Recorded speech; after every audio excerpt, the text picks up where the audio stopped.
के इस व्यापक मंच पर आप सभी का एक बार फिर से बहुत-बहुत स्वागत है। आज हम लोग एक बहुत इम्पोर्टेंट टॉपिक पर बात करने वाले हैं। टॉपिक ये है कि यूपीएससी की तैयारी में हमेशा कंसिस्टेंट कैसे रहें? यूपीएससी की तैयारी की शुरुआत करने वाले बहुत सारे बच्चों को मैं बस शुरुआती चरण में ये बोलता हूँ कि आपके अंदर यूपीएससी को क्वालिफ़ाई करने के लिए 3 गुण या खूबियाँ होनी चाहिए। कौन से वो 3 गुण हैं? पहली चीज़ हार्ड वर्क, कठिन श्रम करने की आपके अंदर हैबिट होनी चाहिए। मेहनत तो होनी है, उसका कोई अल्टरनेटिव नहीं है, वो तो आपको करनी ही पड़ेगी इस तैयारी के लिए, है ना? दूसरा इसके अंदर गुण होता है कि आपके अंदर पेशेंस बहुत ज़्यादा होना चाहिए, सब्र होना चाहिए आपके अंदर। क्योंकि बहुत सारे बच्चे फर्स्ट अटेम्प्ट में, सेकंड अटेम्प्ट में क्लियर कर लेते हैं, बट कई बार हो सकता है 6 के 6 अटेम्प्ट लगे या कैटेगरी के अनुसार आपको ज़्यादा अटेम्प्ट भी लग सकते हैं, है ना?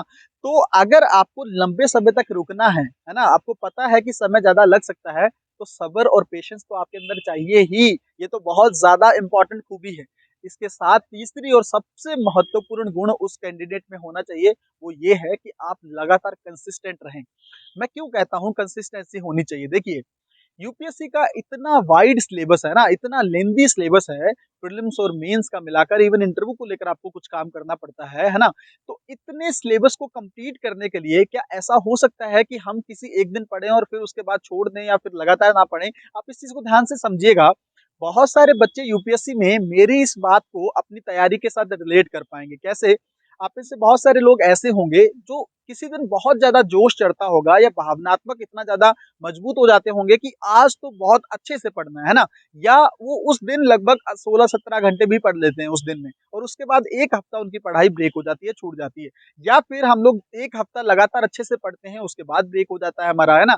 हमें इस चीज़ को ध्यान में रखना है कि इस तरह से अगर हम विखंडित रूप से तैयारी करेंगे, हम अपने मुकाम तक नहीं पहुँच पाएँगे। इस बात की तो मैं लिख के आप लोगों को एश्योरेंस देता हूँ। आपको समझना होगा इस बात को। दूसरी चीज़ ये है कंसिस्टेंट होने से मैंने आपको बताया ना कि सिलेबस आपका जल्दी कंप्लीट होगा और सिलेबस जल्दी कंप्लीट होगा, बहुत अच्छे से आप तैयारी करेंगे, बहुत अच्छे से सिलेबस और पीवाईक्यूज़ पर वर्क करेंगे, इतने वाइड सिलेबस को कंप्लीट कर लेंगे, स्मार्ट फॉर्म नोट्स के फॉर्म में तब्दील कर लेंगे, तब जाके आपके सिलेक्शन की संभावनाएँ सबसे ज़्यादा बढ़ जाएँगी, है ना?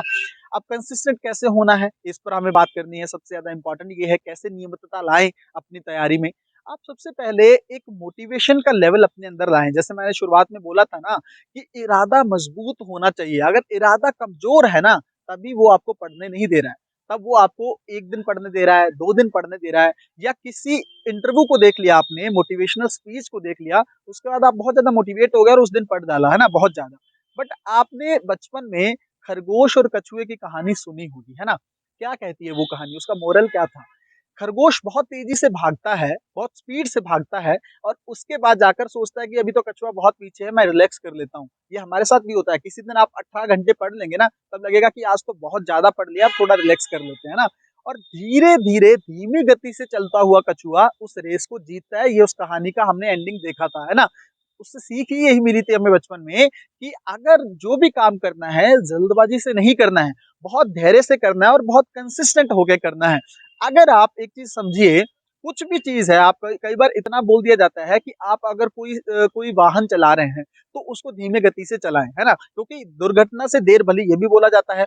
आपको ये समझना होगा कि जब हम चीज़ें रेगुलर वे में बहुत तेज़ गति से चलने की कोशिश करते हैं, वहाँ पर हमारा एक्सीडेंट होने की संभावना रहती ही है। वैसे ही तैयारी में अगर आप जल्दबाज़ी करने की कोशिश करेंगे और किसी दिन बहुत ज़्यादा पढ़ लिया, किसी दिन बिल्कुल ना पढ़ना, लगातार 10-10 दिन तक पढ़ाई ब्रेक हो जाना, इससे आप सिलेबस नहीं कर पाएँगे। अगर सिलेबस कर भी लिया, तो उस सिलेबस को रिवाइज़ नहीं कर पाएँगे और अगर रिवाइज़ भी हो गया, उसको बेहतरीन तरीके से आप उसके नोट्स के फॉर्म में तब्दील नहीं कर पाएँगे। क्यों?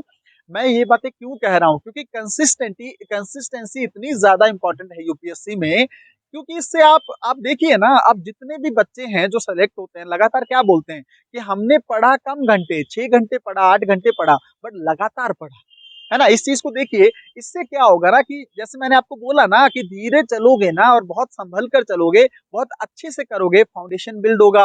एनसीईआरटी लोग जल्दी से भागते हुए एडवांस बुक पर आ जाते हैं। किसी दिन लगता है कि आज पूरी लक्ष्मीकांत खत्म कर देंगे। ऐसे पढ़ने से क्या होगा? रिटेन कर पाओगे क्या माइंड में? लॉन्ग टर्म तक अपनी हार्ड मेमोरी में स्टोर कर पाओगे उसको? नहीं कर पाओगे ना। स्टोर तभी होगा जब रेगुलर पढ़ोगे। जब डेली उसको लेकर आप फ़ोकस्ड रहोगे कि नहीं आज मुझे 6 घंटे ही पढ़ना है, 7 घंटे ही पढ़ना है, लेकिन कम से कम रेगुलर पढ़ना है। मैं तो शुरुआत में कहता हूँ 3 घंटे ही पढ़िए, कोई दिक्कत नहीं है। शुरुआत 3 घंटे से आप कर सकते हैं, जो बच्चे अभी तैयारी स्टार्ट कर रहे हैं, बट रेगुलर पढ़ें, है ना? वो 3 घंटे फिक्स रखें कि मुझे इस टाइम पे पढ़ना है, बाद में उसको बढ़ाएँ 4 घंटे, 6 घंटे, 8 घंटे, 10 घंटे, फिर उसका टाइम शेड्यूल ड्यूरेशन बढ़ सकता है, लेकिन रेगुलरिटी रखानी रखनी बहुत ज़्यादा ज़रूरी है। क्योंकि और अब इस रेगुलरिटी के लिए काम क्या करना होगा? सबसे पहले आप थोड़ा-सा अपनी लाइफ में मेडिटेशन को लेकर आएँ। मेडिटेशन लाएँगे ना, तो आपको जो डर है ना फ्यूचर को लेके, मुझे सबसे ज़्यादा कॉल इसी चीज़ को लेकर आए हैं अभी तक जब से चैनल की शुरुआत हुई है, कि सर अगर सिलेक्शन नहीं होता है या हम लोग चयनित नहीं होते, तो उसको लेकर एक बहुत बड़ा डर है। हालाँकि इसको लेकर मैंने वीडियो बना रखी है कि आखिर नहीं हुआ तो क्या? लेकिन फिर भी बच्चों के मन में ये डर रहता है कि सर अगर हम लोग सेलेक्ट नहीं हुए, ये चीज़ हमें पढ़ने नहीं देती है और यही चीज़ होती है जो आपको फोकस नहीं करने देती है ना? ये तो आप लोग अच्छे से समझते होंगे। सबसे पहले उस डर को निकालिए ना।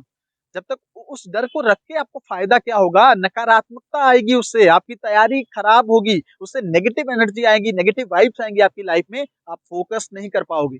फ़ोकस करना है तो आपको उन सब चीज़ों को हटाना है, जो भी एक्सटर्नल बर्डन है, जो भी एक्सटर्नल स्ट्रेस है, मुझे पता है असफलता का बहुत बड़ा स्ट्रेस होता है जब हम एग्ज़ाम देते हैं, रह जाते हैं, डर लगता है इस बार पता नहीं क्या होगा, साल में 1 ही बार यूपीएससी का एग्ज़ाम होता है। ये चीज़ें आनी स्वाभाविक है, आप लोग अलग नहीं हो।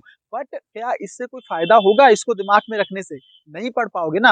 और किसी दिन बहुत ज़्यादा एनर्जी आ जाना और एकदम से इतना ज़्यादा पढ़ लेना ताकि बॉडी को भी आप लोग कहीं न कहीं पर कहीं वो अपने स्वास्थ्य के साथ आप खिलवाड़ कर लोगे, है ना?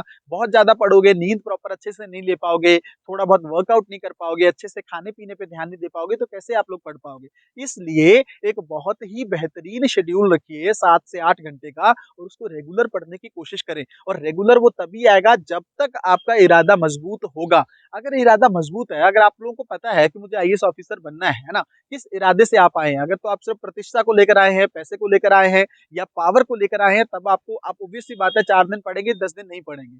लेकिन अगर आपको ये पता है कि मुझे हर हाल में सेलेक्ट होना है, ठीक है? हर हाल में मुझे यूपीएससी निकालना है, मेरी फैमिली बैकग्राउंड इतना वीक है, मैंने अपने माँ-बाप से एक बहुत बड़ा वादा किया है, लगातार वो लोग इस चीज़ को लेकर मेरा इंतज़ार कर रहे हैं।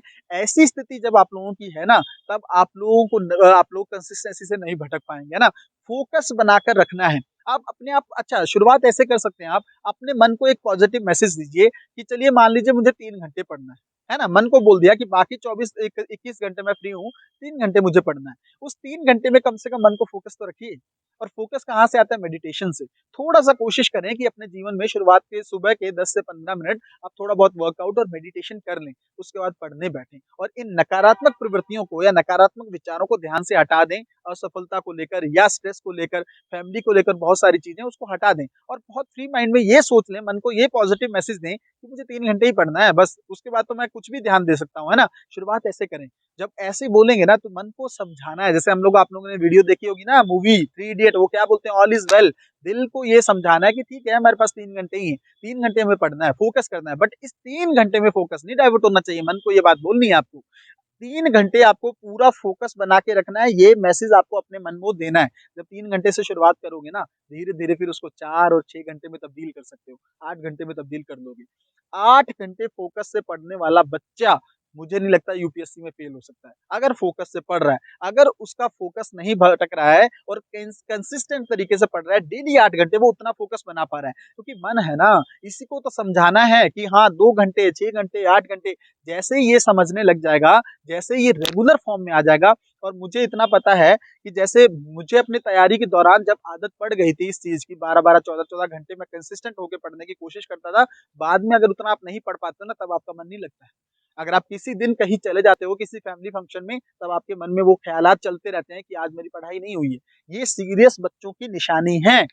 आपको ये नहीं करना है कि किसी दिन बहुत सारा पढ़ के उसके बाद 1 हफ्ते तक बिल्कुल सो रहे हैं, रेस्ट कर रहे हैं, घूम रहे हैं, फैमिली फंक्शन में इन्वॉल्व हो रहे हैं। आपको ये देखना है कि आप भी वो लेवल हासिल कर लें कि जब आप 8-10 घंटे, 12 घंटे पढ़ रहे हो ना और किसी दिन मजबूरीवश आपको कहीं जाना पड़ जाए, आपका वहाँ पर मन ना लगे। आपको ये लगे कि नहीं आज मेरा कुछ छूट रहा है, आप वहाँ पर फिर ना करते हुए भी कम से कम 6 से 8 घंटे आप निकाल ले जाएँगे। या हो सकता है ट्रैवल के टाइम को आप इस्तेमाल कर लें, थोड़ा समय आपको बीच में मिला उसका इस्तेमाल कर लें, है ना? तैयारी को बच्चों ध्यान से समझ लो, इरादा मज़बूत करके तब तक मत रुको, कंसिस्टेंट रहने का अच्छा जैसे मन को ये समझाया ना कि 3 से 6 घंटे पढ़ना है, बस उसके बाद फ्री हूँ, मन को बता दिया। फिर मन को ये भी समझाओ कि लगभग 1 से डेढ़ साल ही है। 1 से डेढ़ साल मुझे फ़ोकस करना है, 18 महीने की बात है। अच्छे से मेहनत करो, निकाल के लाइफ़ टाइम सेटल हो। यूपीएससी की फाइनल लिस्ट में आने के बाद आप क्या नहीं कर सकते अपने जीवन में। जो एंटरटेनमेंट आप चाहते हैं, कहीं घूमना चाहते हैं, फैमिली फंक्शन में, जहाँ पे भी जाएँगे लोग आपका इंतज़ार करेंगे, इस चीज़ को समझिए ना आप। कितना कुछ बेनिफिट है उस चीज़ से, कितना ज़्यादा आने वाले 30 साल ज़िंदगी के आपके कितने सुहावने हो जाएँगे, कभी उसके बारे में सोच के देखिए।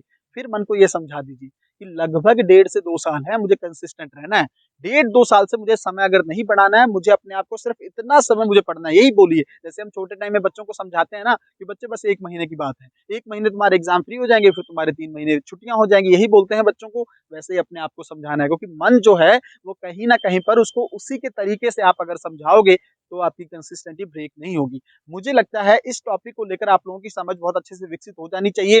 इसको लेकर बहुत अच्छे से आप लोगों को वर्क करना है क्योंकि बच्चों देखिए, अगर आप लोग ये 3 खूबियाँ अपने अंदर नहीं रखते हैं ना, हार्ड वर्क, कंसिस्टेंसी और पेशेंस, यूपीएससी में बैलेंस नहीं कर पाओगे चीज़ों को और यूपीएससी बैलेंस का ही खेल है। प्री हो जाता है, आप मान लीजिए प्री में फेल हो गए, लगातार 8 महीने बाद दूसरा प्रीम होता है, प्रीलिम्स होता है, कैसे अपने आप को बचाओगे? मान लीजिए बहुत सारे बच्चे जैसे मान लीजिए मेंस दिया, मेंस में फेल हो गए, इंटरव्यू में रह जाते हैं कई बच्चे, उसके 15-20 दिन बाद प्रीलिम्स का पेपर है, कैसे बैलेंस करोगे खुद को? ये 3 चीज़ें होंगी तभी तो बैलेंस कर पाओगे ना, पेशेंस वहाँ पर रोल प्ले करेगा, कंसिस्टेंसी दोबारा आपको पढ़ाई में लेकर आएगी उसी टाइम पे और हार्ड वर्क आपको ये सोचने पर मजबूर कर देगा कि क्या मैंने अभी पिछले साल जो मैं फेल हुआ हूँ, क्या मैंने उसमें कंप्लीट तौर पर हार्ड वर्क किया था?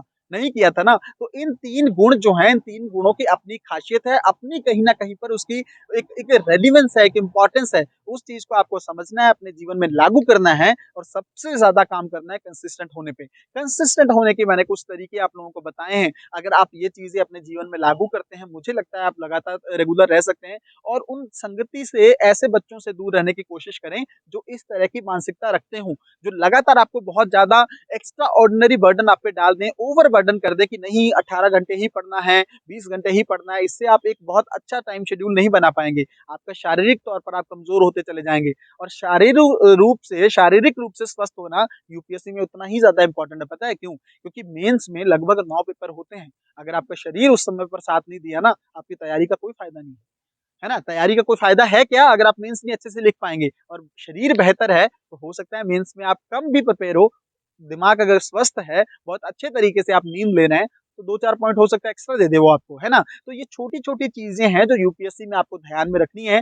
कंसिस्टेंसी को लेकर अभी बच्चों को दिक्कत नहीं होनी चाहिए, आप लोग रेगुलर इस चीज़ पर काम करेंगे और बेहतरीन तरीके से अपनी तैयारी को एक बहुत ही खूबसूरत आयाम देते हुए मुकाम तक लेकर जाएँगे, ठीक है? मिलते हैं अगली वीडियो में, तब तक अपना ध्यान रखिए, अपनी पढ़ाई को बहुत अच्छे तरीके से करते रहिए। बहुत-बहुत धन्यवाद।